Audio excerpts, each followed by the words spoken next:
I don't even know where to start. When you're homeschooling, there's two different options, at least in California. One is to go through a charter school, which is basically a public school that gives you funds that you can use to educate your children however you want, as long as it's not religious. We chose to do the other option, which is private homeschooling. That means we filed with the state of California every year between October 1st and 15th, what's called a private school affidavit, a PSA. For us, that was the best option. It didn't give us any money towards our educating of our children, but we didn't have government strings attached. We didn't have to worry about meeting certain requirements, jumping through hoops. And that is the biggest thing that I hear from moms that try to go the charter school route first. Because a lot of times when you're starting out, you don't feel confident to privately homeschool your kid. You're like, I was taught in a school system. How am I going to teach my child? So I totally get your question. But with private homeschooling, you get a lot of options. And the biggest complaint that I hear from moms that choose the public school route, the charter school, they love having the extra money for giving their kids activities, but they hated the hoops.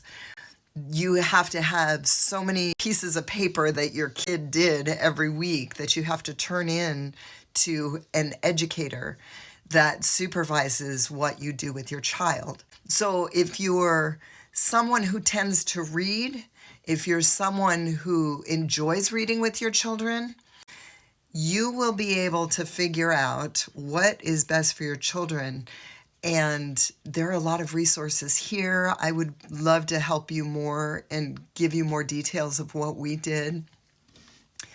I wasn't planning on making this a really big video, but I think maybe it needs to be. The first thing we did was write down a list of goals for our children. I want our kids to love the Lord. I want our kids to develop their talents and abilities as best that I could. And so in the beginning, you're just learning reading, writing, and arithmetic, right?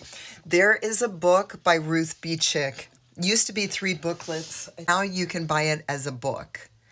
But Ruth B. Chick shows you ideas of how to use what you have on hand to teach reading to your children.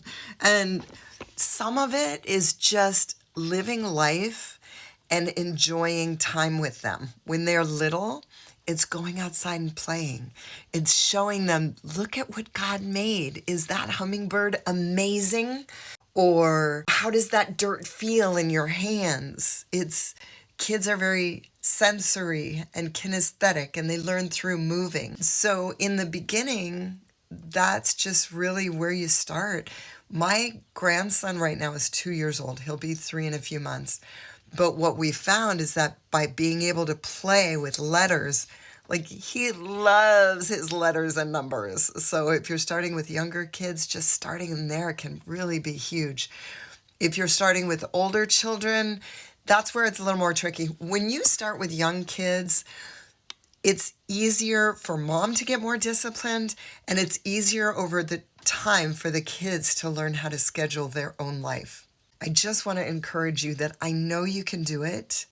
And if you choose the charter school option, almost every mom that I've seen choose that option chooses to do private school affidavit the year after. If they don't feel confident the first year, by the second year, they're like, I don't need these hoops. I can do this alone.